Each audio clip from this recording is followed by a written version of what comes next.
Think about the last time someone hurt you. Not a stranger, not someone who blew up your phone or showed up screaming. Someone quiet, someone who sat across from you, looked you in the eye, and spoke in a completely normal voice. And what they did wasn't dramatic. It wasn't even something you could point to and say, "There, that's where it happened." That's the moment they crossed the line, because they never crossed a line. They just stopped talking right before it. And you, because you trusted them, because you were human, because that's what trust does.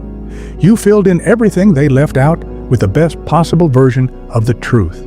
And that version was wrong. I'm going to show you something today. And once you see it, you cannot unsee it. A pattern so quiet, so clean, so completely invisible, that the person using it against you doesn't even have to feel guilty. Because they never lied. They just never finished the sentence. Stay with me, because by the end of this, you will understand something about the people in your life, past and present, that you have never had language for before. There is a phrase you have heard your entire life, from people you loved, from people you worked beside, from people who looked you in the eye and said it with complete warmth. "I didn't want to worry you." Sit with that for a second, because what that sentence actually means, underneath the warmth, underneath the care it's pretending to be, is that someone made a decision about what you were allowed to know. They took information that belonged to you, information that affected your life, your choices, your future, and they held it quietly, deliberately, and then they handed you a reason why that was actually for your benefit. That is not protection. That is control, with a kind face on it. And the reason it works, the reason it has worked on every single person alive, is because of something the brain does automatically, something you have absolutely no control over. The brain does not register what it was never told. It only processes what it received. And when someone hands you half the picture, your mind does something dangerous. It finishes the painting itself, with whatever you need to be true, with the most comfortable version, with trust. They knew that. They built the whole thing around it. Now I want you to do something. Think of a specific person, someone from your life, maybe right now, maybe years ago, where something always felt slightly off, where you'd have a conversation, walk away feeling like you understood everything, but something small, something wordless, was still bothering you hours later, like an itch you couldn't locate. Hold that person in your mind, because I'm going to explain exactly what was happening. Someone close to you, someone you built something with, a relationship, a friendship, something that genuinely mattered. You check in on them, you ask how they're doing, and they say, "Fine, not great, not struggling, fine." And you accept it. You move on. You take care of them the way you always have, because fine means you have time. Fine means nothing urgent is happening. Fine means you're okay. What they never finished saying, what was sitting directly behind that word, what they decided in that exact moment you did not need to hear, was that fine meant they had already decided. Fine meant the emotional leaving had already happened weeks ago. And what you were watching was just the body still showing up out of habit. Fine meant they had already pictured their life without you, turned it over, decided they preferred it, and were just waiting for the right moment to tell you. Fine meant the end. You just didn't know the sentence had one. They were not lying. In their own mind, they were fine. Fine with the decision, fine with the direction. You just didn't know which version of fine you were getting. And here is the part that stays with people long after it's over. You asked. You looked at them directly. You gave them every opening, and you walked away thinking everything was okay, because the sentence sounded complete. It had a beginning, a middle, an end. It felt like the whole thing. It wasn't. Different situation, same weapon. Your manager calls you in, sits across from you, maintains eye contact, which your brain reads as honesty, as the posture of someone with nothing to hide. And they say, "We're really happy with your work here." You walk out feeling seen, feeling stable, feeling like the ground beneath you is solid. Weeks later, someone else gets the promotion you had been quietly, carefully working toward. What was never said, what existed in the air immediately after that sentence ended, was that happy with your work and planning to invest in your future are not the same thing. That you are exactly where they need you to be, and moving you would cost them more than keeping you comfortable.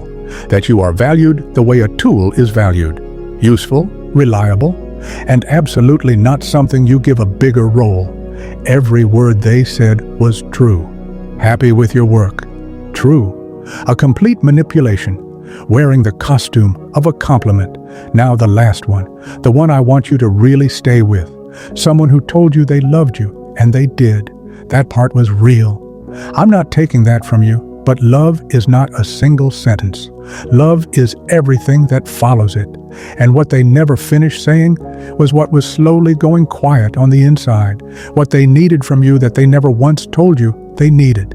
What conversations they were having elsewhere that felt easier, lighter, than the ones they were having with you. What they were already beginning to grieve, before you even knew there was anything to lose. They said, "I love you." True? They left out the part that would have given you a chance, the part that was yours to know. You cannot fight for something you don't know you're losing. That is the cruelest version of this. And it is the most common. Now I can name it. And now, the name will actually mean something to you. Psychologists call it strategic ambiguity, the deliberate use of incomplete information to control what someone believes. Not lying, not a single false word. Just choosing exactly where the sentence ends, making sure it stops right before the part that changes everything. And here is what makes it so much more powerful than a lie. A lie can be caught. A lie leaves fingerprints. A lie requires the person telling it to remember exactly what they said, to keep every version consistent, to carry the weight of it every time they're in the same room as you. Lies are exhausting. Lies are fragile. But an unfinished sentence, it leaves nothing. No evidence, no inconsistency, no moment you can point to. And if you ever confront them, and this is the part that should make every nerve in your body fire, they can say, with complete honesty, "I never said that." And they will be right. They never said it. They just made absolutely certain you believed it anyway. That is a different level, and it is something worth understanding completely. Now, I need to tell you who does this and why, because they are not all the same. Some of them are conflict avoidant. They have spent their entire life choosing the version of the truth that creates the least immediate discomfort for themselves, and convinced themselves this is kindness. It is not kindness. It is the transfer of pain. They avoid the discomfort of the honest conversation and hand you the much larger discomfort of finding out later. They sleep fine. You don't. Some of them don't even fully realize they're doing it. The omission has become so automatic, so habitual, that finishing the sentence, honestly, now feels almost physically uncomfortable. They have trained themselves to stop at the safe word for so long, they've forgotten there's more sentence left.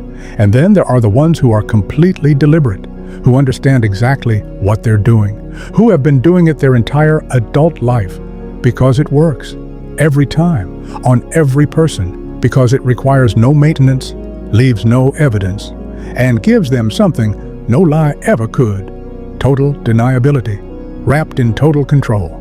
Knowing which one you're dealing with doesn't change what you need to do, but it changes how much of yourself you spend on anger, and that matters more than people realize. Now, the tell, the single signal that exposes this in real time. It is not in the words. The words were chosen specifically to reveal nothing. The tell is in what happens, in the silence, immediately after the words end. When someone is being completely straight with you, they can sit in the quiet. After a sentence, they said what they meant. The sentence is whole. There is nothing buried underneath it that the silence might surface. They are comfortable with the pause because there is nothing the pause can expose. But the person who left something out is afraid of that silence, because silence is time, and time is the enemy of an incomplete sentence. Time gives you space to notice the weight of what wasn't said, to feel the gap, to ask a question they haven't prepared for. So they fill it immediately.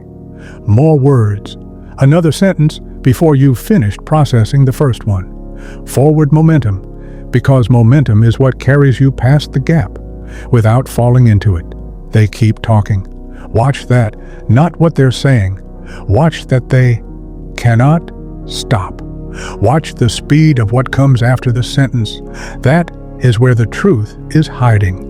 Now, the question that ends all of it. Not what do you mean? They have a version of that answer sitting ready. Not are you being honest with me? That question has never once, in the history of human conversation, produced honesty from someone who wasn't already planning to give it. 3 words. And then what? That's it. We're really happy with your work. And then what? I'm doing fine. And then what? I didn't want to worry you. And then what? Those 3 words demand the rest of the sentence. They close the gap the person was counting on you leaving open, out of politeness, out of trust, out of not wanting to seem difficult. And what happens next tells you everything. If the sentence had a natural continuation, if there was never anything hidden, they give it to you without hesitation. No pause, no recalibration. The story keeps going because there is more story to give. But if that sentence was designed to stop exactly where it stopped, they stumble. They repeat what they already said.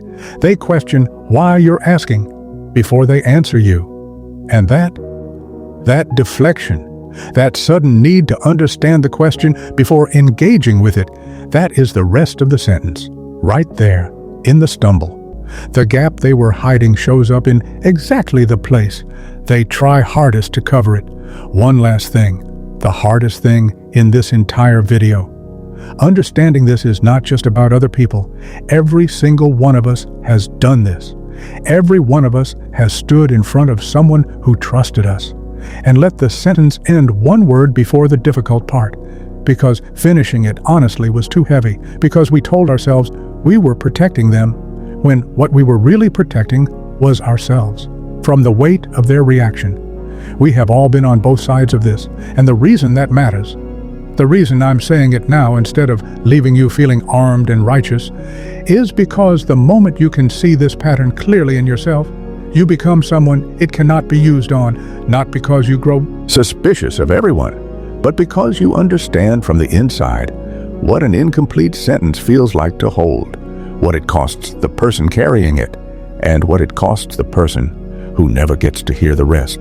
The people who hurt you most, the ones that stayed with you, the ones that still surface in quiet moments, years later.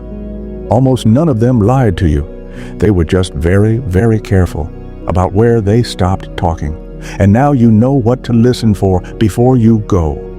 Who came to your mind during this video? Not at the end, right at the beginning. That first person who surfaced the moment I said, think about someone who hurt you. You already know who it is. Drop 1 word in the comments. Not their name, not the story, just 1 word that describes how it felt when you finally understood what they'd left out. 1 word, that's all, because I think you need to say it somewhere, and I want to read every single one. And if something in this video clicked, if it gave a name to something you've been carrying without knowing what to call it, then you already know what that button below this video does. I'm not going to tell you to smash it.